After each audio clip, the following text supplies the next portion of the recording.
도서 1장 1절부터 11절까지 제가 읽겠습니다. 다윗의 아들 예루살렘 왕 전도자의 말씀이라.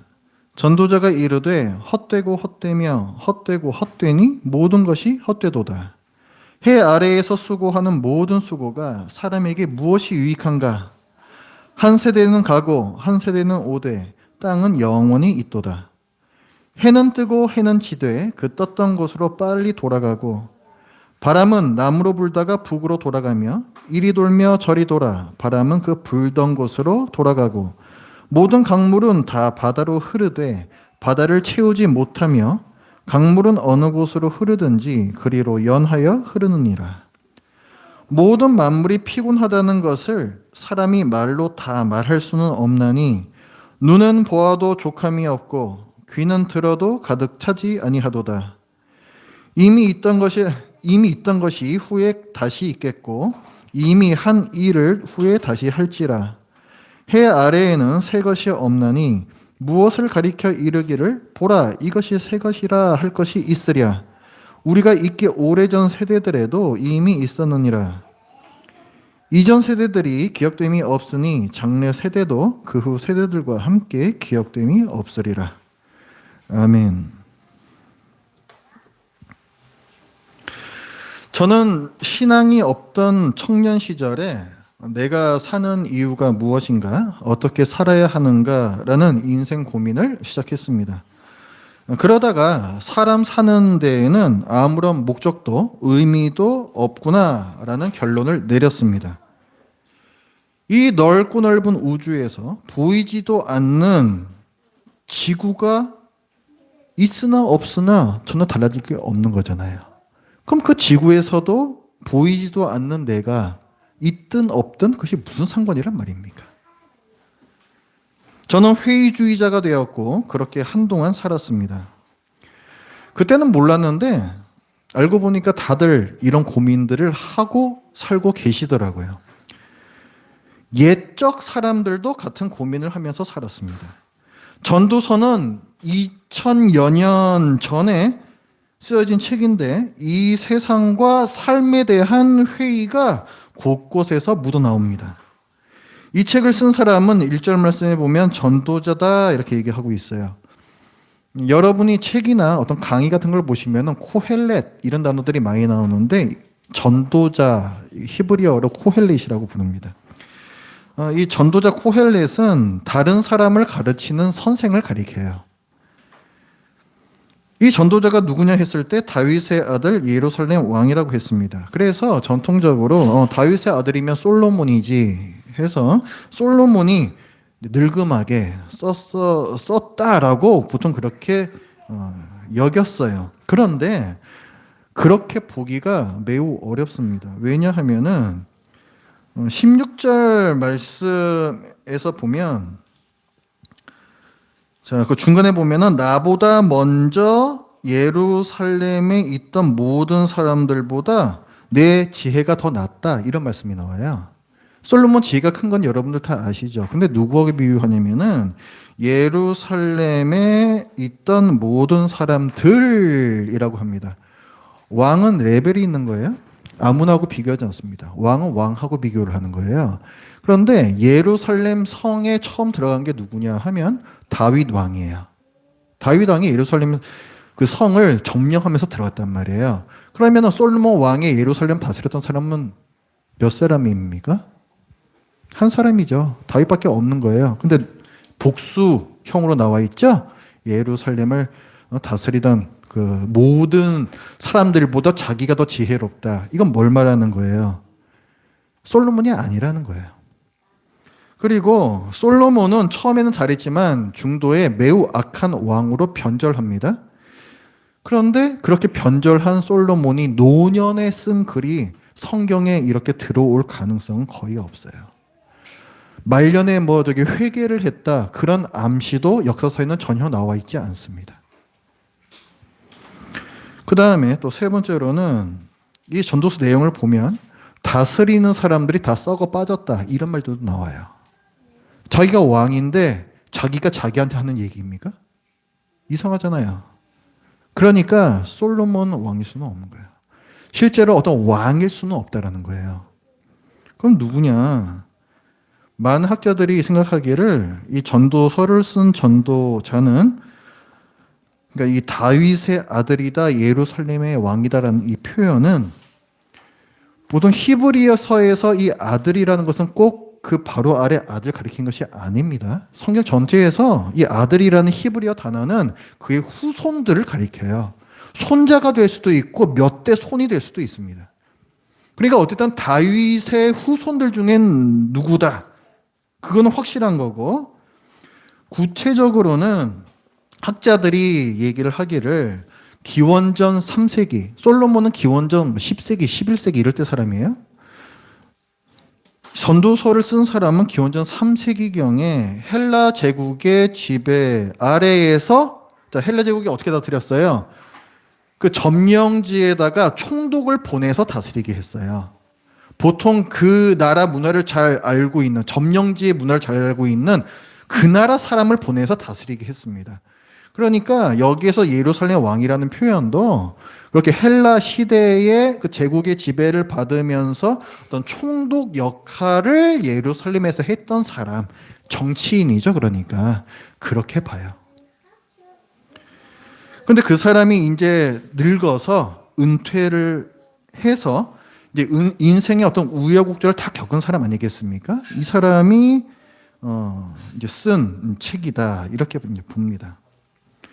전도자는 이 책에서 부조리한 사회와 개인의 허무한 인생을 매우 현실적이고 적나라하게 들춰내요. 세상을 아는 사람이에요, 이 사람은.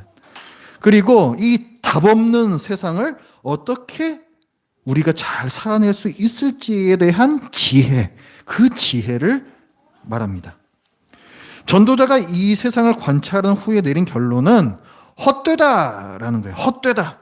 2절 말씀에 보면은 전도자가 이르되 헛되고 헛되며 헛되고 헛되니 모든 것이 헛되도다. 무려 5번을 얘기를 합니다. 우리가 사는 현실에 대한 이 전도자의 평가, 헛되다라는 이 평가. 자, 사실 그 헛되다라는 이 내용이 전도서 내용의 대부분이거든요. 근데 이 대부분, 그 첫 부분에서 헛되다라는 게 나오고 이 평가, 관찰의 마지막 부분에서 12장 8절에서 또 헛되고 헛되고 헛되다, 이게 또 나와요. 그러니까 이만큼이 헛되다라는 뜻입니다. 이 헛되다라는 단어는 그 원어는 헤벨이라고 합니다. 헤벨. 헤벨은 뭐냐면 우리의 이 숨이라고 보시면 돼요. 요즘 날씨 추워졌죠? 여러분 밖에서 호 해보시면은 김이 호 하고 나잖아요. 그걸 헤벨이라고 해요. 그걸 헤벨이라고. 분명 있지만 없는 것과 다를 바가 없습니다. 그렇죠? 훅 흩어져 버리잖아요. 그리고 분명히 이 우리 숨이라는 것은 실체는 있지만 없는 것 같습니다. 그리고 텅 비어 있죠. 우리 숨이라는 것은 우리의 인생은 그렇다는 거예요. 우리의 삶은 그렇다는 거예요. 우리는 분명 존재하고 있으나 존재하지 않는 것 같다는 거예요. 그게 이 세상이고 우리 인생이라는 것입니다. 오늘 우리가 읽었던 이 본문은 인생이 헛된 이유에 대한 개관이라고 보시면 돼요.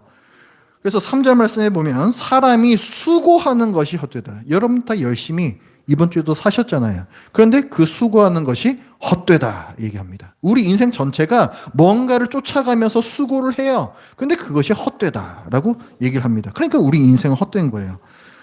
왜 그렇게 얘기를 하는가? 우리 세상을 이제 이 전도자가 쭉 관찰을 합니다. 그게 4절부터 나오는 건데 4절 말씀에서는 똑같은 땅을 채우는 사람들만 바뀐다는 거예요. 무대는 그대로인데 거기에 그냥 다른 사람들이 번갈아서 섰다가 내려갔다 섰다 내려갔다, 거기에 불과하다. 5절에서는 해가 늘 뜨고 지기를 반복한다. 그렇죠? 6절에서는 바람이 그냥 뭐 이리저리 불기만 반복한다. 7절에서는 강물이 바다로 끊임없이 흘러가지만 정작 바다는 그대로다. 그럼 뭐하러 강물이 흘러가는 거예요 도대체?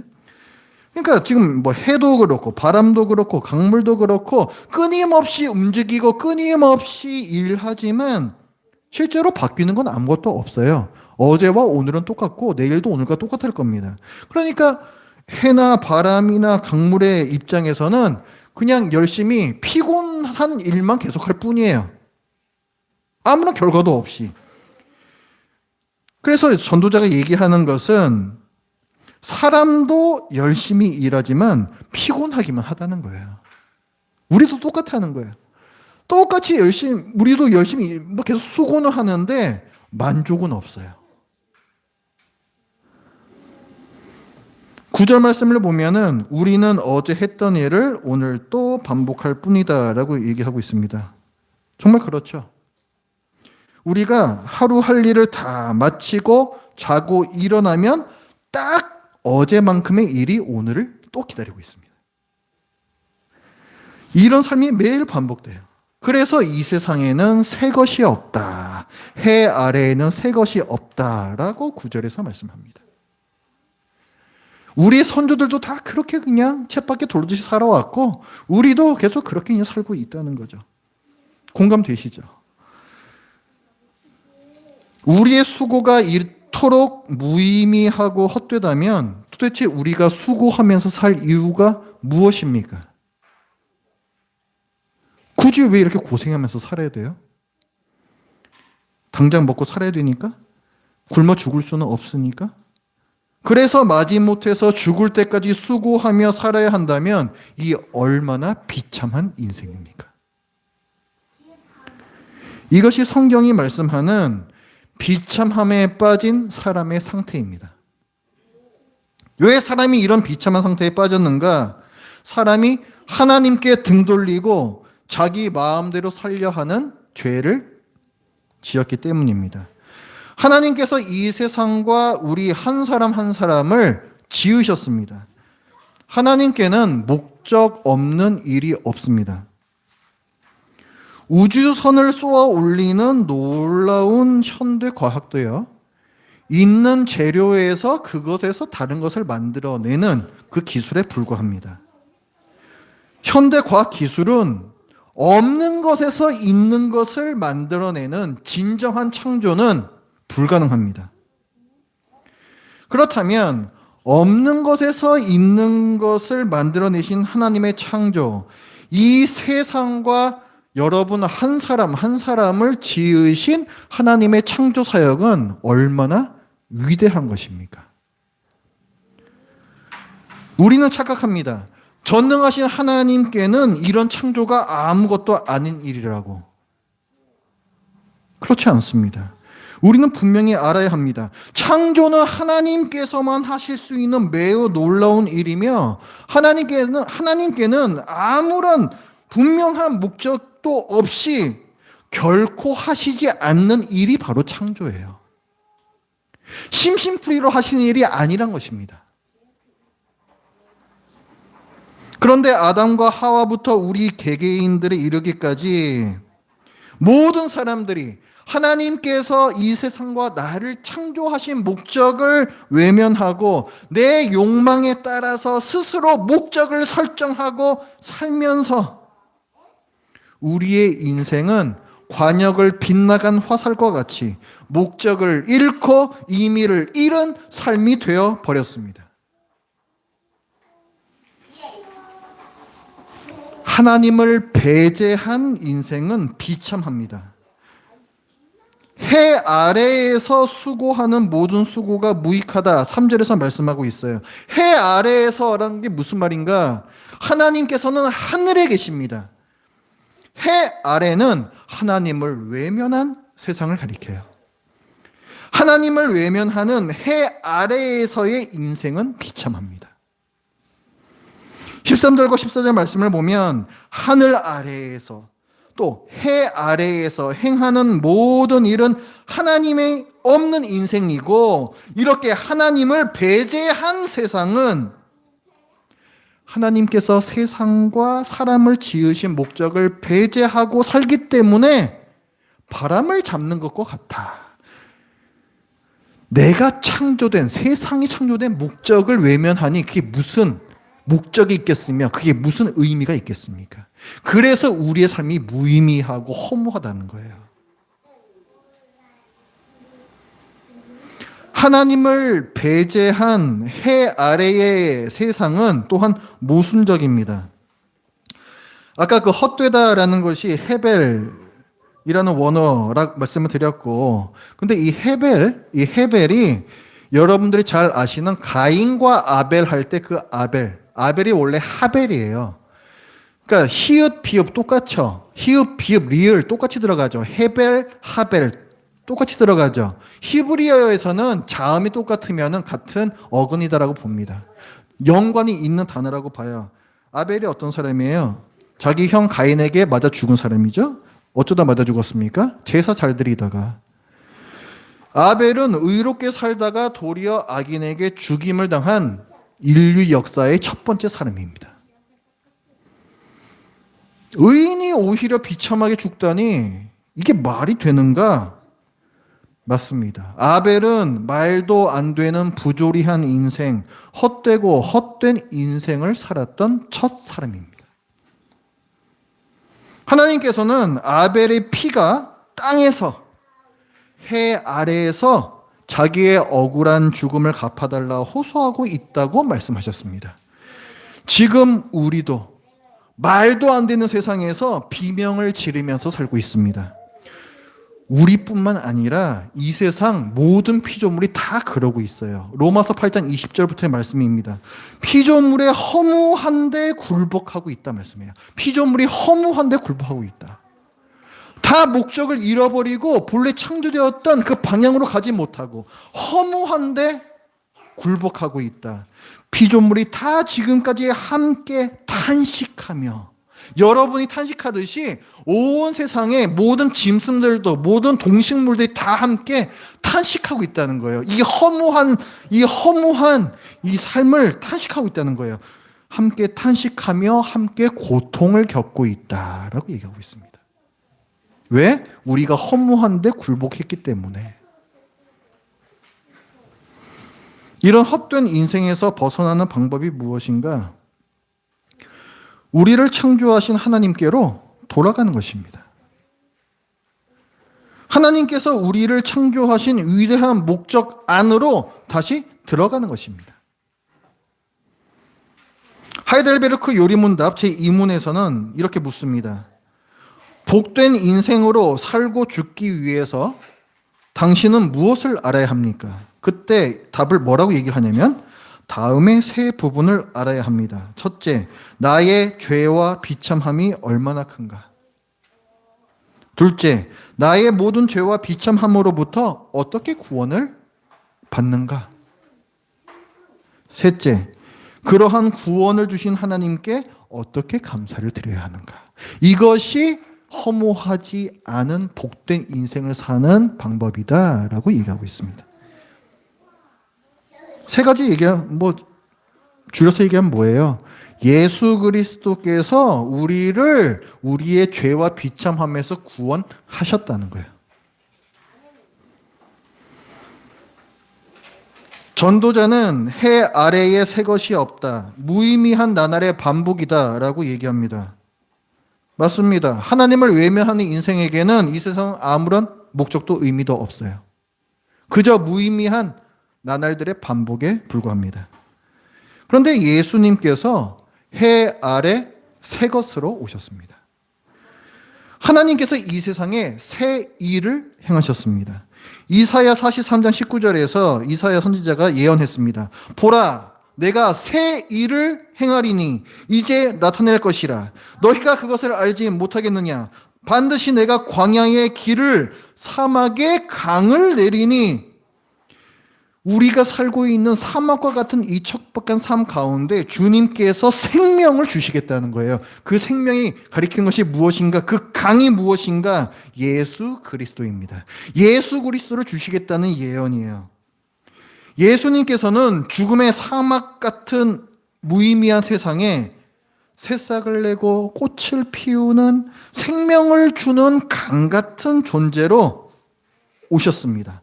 요한복음 7장 38절, 나를 믿는 자는 성경의 이름과 같이 그 배에서 생수의 강이 흘러나리라. 오늘 전도서에서는 만족하지 않는 우리에 대해서 얘기해요. 8절 말씀에 우리의 눈이 무엇을 봐도 만족하지 못하고 우리 귀가 아무리 좋은 것을 들어도 만족하지 못하다. 다 그때뿐이라는 거죠.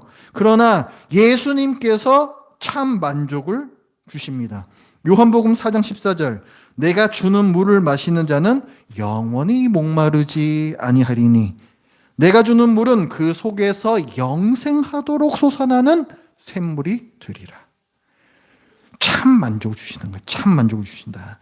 예수님께서는 허무한 인생, 만족이 없는 인생에게 영원한 생명과 참 만족을 주십니다.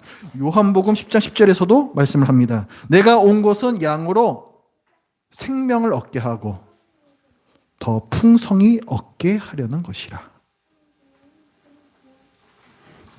구원과 참 만족이 있는 삶을 주기 위해서 예수 그리스도께서 이 땅에 오셨다는 거예요. 예수님께서는 하나님께서 보내신 해 아래 새 것이 되십니다. 뿐만 아니라 예수님을 믿는 사람들도 해 아래 새 것이 됩니다.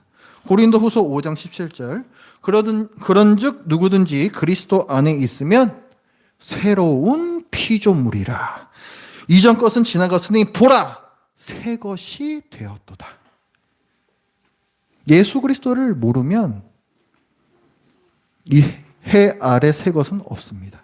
그러나 예수 그리스도를 여러분들이 진정으로 받아들이실 때 여러분도 해 아래 새 것이 된다는 거예요. 하나님께서 온 피조계, 온 우주에 대해서 새 창조를 시작하셨습니다. 죄와 악을 모두 다 걷어내는 새 창조를 이미 시작을 하셨습니다. 예수 그리스도께서는 이 세상에, 이 죄와 악으로 오염된 이 세상에 들어오기 시작한 새 세상의 첫 머리가 되세요. 이미 새 세상이 이 오염된 세상 안으로 침투해 들어오기 시작했습니다. 그 첫머리가 예수 그리스도라는 거예요. 기관차 비유를 제가 든 적이 있습니다. 예수님께서 이미 이 세상에 들어오셨고 이제 새 세상은 거기에 딸려서 모두 다 들어오게 될 거예요. 예수님께서 재림하실 때 완성이 됩니다. 그래서 예수 그리스도는 잠자는 자들의 첫 열매가 되시고 맏아들이 되신다, 이렇게 말씀을 하고 있어요. 해 아래 새 것으로 오신 이 예수 그리스도를 믿는 자들도 그 기관차에 딸린 객차들이 되는 거예요. 해 아래 새 것들이 되는 것입니다. 우리는 예수님과 함께 이 세상을 살 때에 위대합니다. 우리가 위대한 일을 해서 위대해지는 것이 아니고 사소한 일을 하더라도 우리가 그리스도 안에 있으면 그 인생이 위대해집니다. 그리스도 안에서 우리가 위대한 하나님의 역사의 일부분이 되기 때문입니다. 예수님께서 십자가의 피로 예수님 당신과 우리를 하나로 올가매셨기 때문에 우리는 예수님과 함께 한 멍에를 메고 하나님의 위대한 역사에 동참합니다. 이 큰 복을 누리는 우리는 이 세상을 어떻게 살아야 하는가? 바울 사도가 얘기했습니다. 죄와 죽음을 이기는 부활에 대해서 말하면서 이르기를 우리 주 예수 그리스도로 말미암아 우리에게 승리를 주시는 하나님께 감사하노니 그러므로 내 사랑하는 형제들아 견실하며 흔들리지 말며 항상 주의 일에 더욱 힘쓰는 자들이 되라. 이는 너희 수고가 주 안에서 헛되지 않은 줄을 알미라. 우리가 어떻게 인생을 헛되지 않게 살 수 있는지를 말해주고 있어요. 우리의 삶은 죽음으로 끝나는 것이 아니기 때문에, 우리는 영원히 살 사람들이기 때문에 우리가 주를 위하여 이 세상에서 한 일은 영원한 가치를 가진다는 것입니다. 그것을 알고 바울은 잘 알아요. 그렇게 사는 게 어떻게 사는 건지 잘 압니다. 늘 낙심이 되고 늘 바보가 되고 늘 때려치고 싶고 그런 삶이라는 걸 누구보다도 잘 아는 그 바울은 그러나 견실하며 흔들리지 말며 더욱 힘써서 주의 일을 하라고 권면을 해요. 그것이 헛되지 않은 삶이다.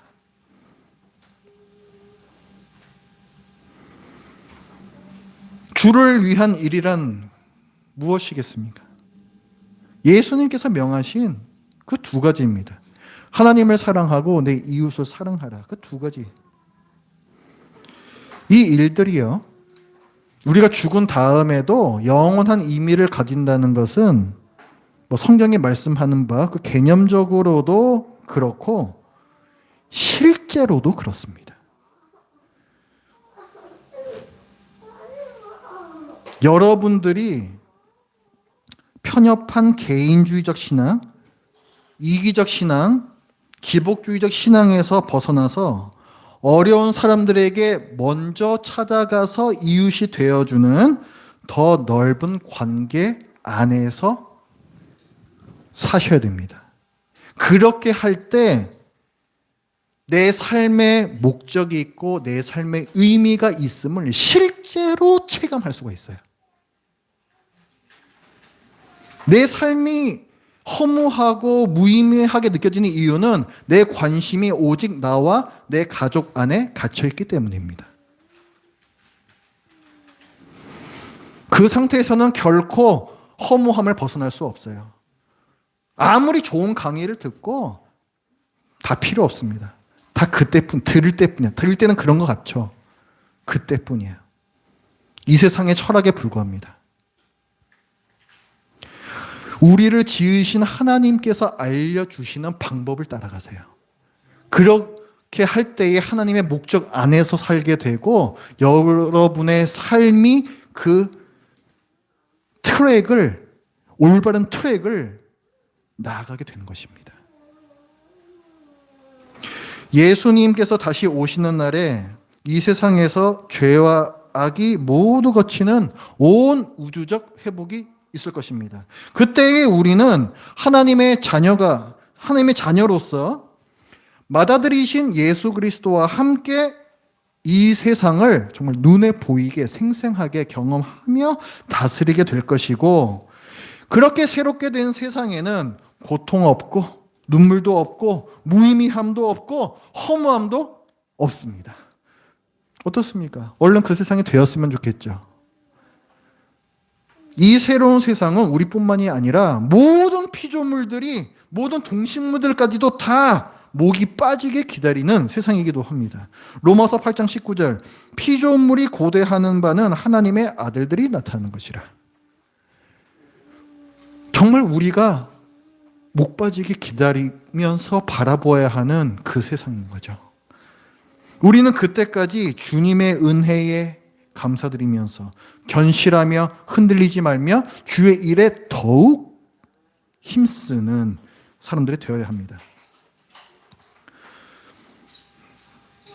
이 전도서는요, 특히 청년의 때에 하나님을 기억하라 이런 말씀을 하고 있어요. 그래서 젊으신 분들, 나는 젊다 하는 분들 특히 열심히 들으세요. 이 말씀을 잘 들으시라고요. 우리가 아직 가지지 못한 걸 가지면 행복해질 거다라고 생각하면서 그걸 얻으려고 매진합니다. 여러분들 인생 지금 그렇지 않습니까? 그걸 얻을 수도 있어요. 못 얻을 수도 있고 그걸 또 열심히 해서 얻을 수도 있습니다. 그런데 머지않아서 시들해져요. 그게 여러분에게 행복을 주는 것은 매우 잠깐입니다. 그 매우 잠깐을 위해서 여러분들은 많은 인생을 허비를 하신 거예요. 어리석은 일입니다. 그러면은 이제 공허함에 빠지게 되는 것이고, 자, 내가 열심히 해서 얻었는데 별거 없어. 그럼 어떻게 합니까? 아, 이건 아닌가 보다 해서 그럼 저기 있으면 행복하겠지 해서 또 그걸 쫓아가요. 반복합니다. 이 반복을 하면서도 깨닫지 못하면 어리석은 사람이고, 이 반복의 공허함을 깨달으면 지혜로운 사람이에요. 성경은 우매한 자와 지혜로운 자를 그렇게 구별을 합니다.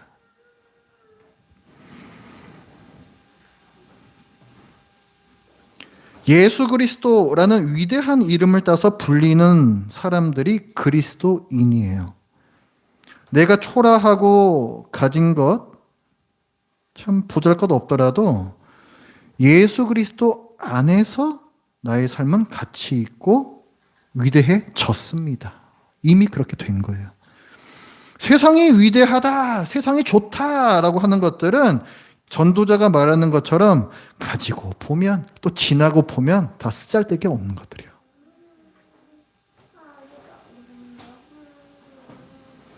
여기 인생을 살아왔던 좀 나이 지긋하신 분들한테 여쭤보세요. 다 얘기를 그렇게 다 하세요. 실제로 그래요. 저도 그래요. 다 쓰잘데기 없고 다 하다가 없는 것입니다. 열심히 살지 말라는 얘기가 아니에요. 무엇을 위해서 열심히 살 것인가를 고민하라는 말씀입니다. 예수 그리스도를 믿어서 그분과 연합하고 또 예수 그리스도의 말씀에 순종하는 제자로 성실히 하루하루 살다 보면 주 안에서 진정한 업적과 넘치는 만족을 얻는 위대한 인생을 살게 됩니다.